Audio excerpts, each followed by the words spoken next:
Return to our top story, where the death toll from gastrointestinal infections in Hammanskraal has now risen to 10, with the City of Tshwane urging residents in the areas north of Pretoria not to drink water from the taps.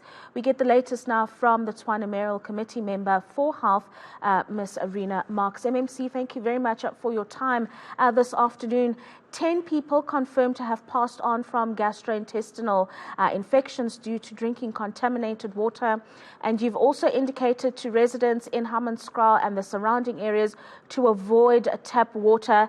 Is that the very latest, or are there further updates that you are going to be communicating to residents of Pretoria North? Good afternoon, and thank you for having me on your show. I just want to confirm, yes, the deaths are correct. It's 10 deaths to date. We are still at the hospital at the moment together with the NEC, and our Premier will join us later this evening. I can just also say that the water resources, we cannot confirm that it's actually coming from the water resources because the tests were done, but we're still awaiting the results, and we will only have the results maybe available by Wednesday this coming week. So what then informed the decision to advise residents against drinking from the taps?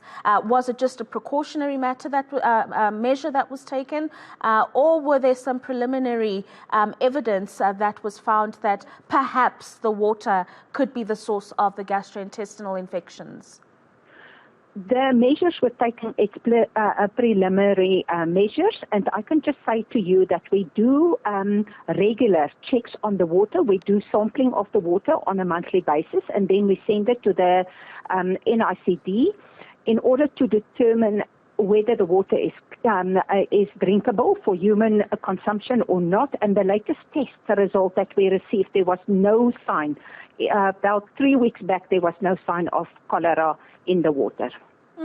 MMC, just give us an indication of the areas that have been affected and those that you have advised not to drink from the taps, and how many tankers are going to be distributed throughout those parts of Pretoria North where you have flagged some concerns around the water quality.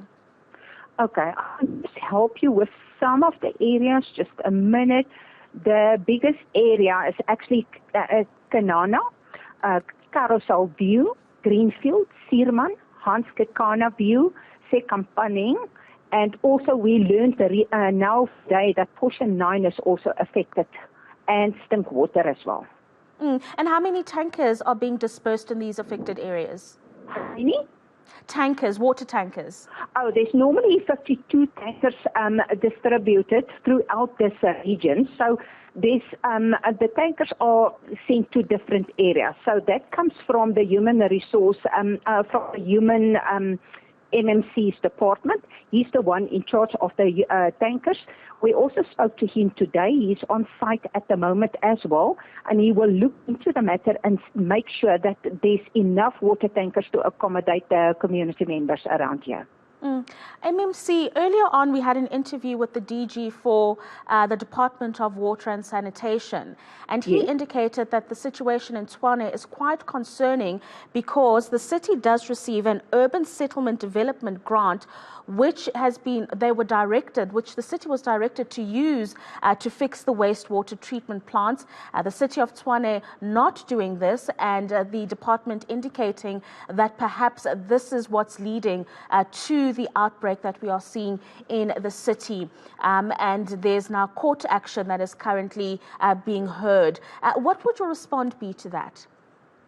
I will not respond. I will say no comment because my department is the health department. I'm the MMC for the health department in the city. But the city is cooperating fully with provincial and national authorities. We've asked for extraordinary measures to be taken to check the hygiene of the water tankers to the different areas. I can also say that we will definitely do anything in our power to assist both the provincial and the national departments in order to solve this problem and to make sure that the people in this specific area do get drinkable water. And MMC, are you confident that the health facilities in the area are equipped to treat cases that come into those facilities as we wait for those test results that you've mentioned will come in on Wednesday? Are the health facilities equipped to deal with any cases that may come in so that further deaths can be prevented?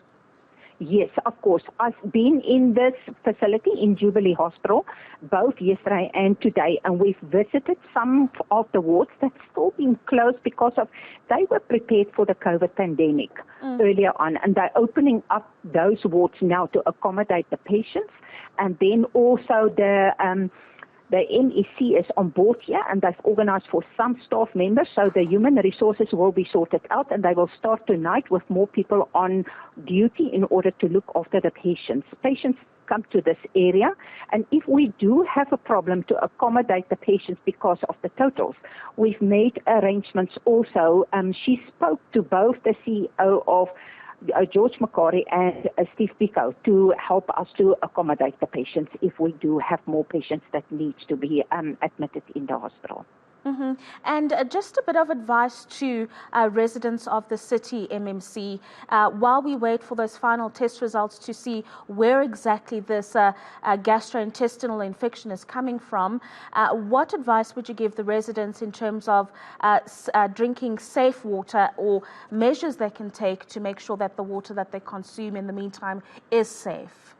Yes, we told patients or the community members for that matter.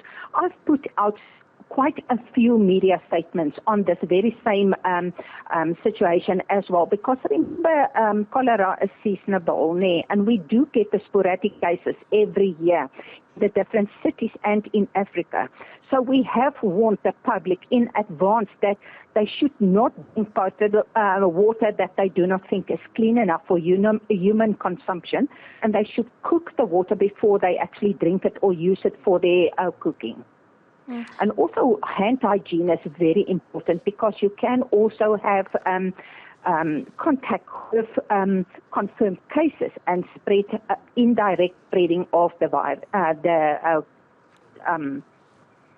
cholera. Thank you very much for that update.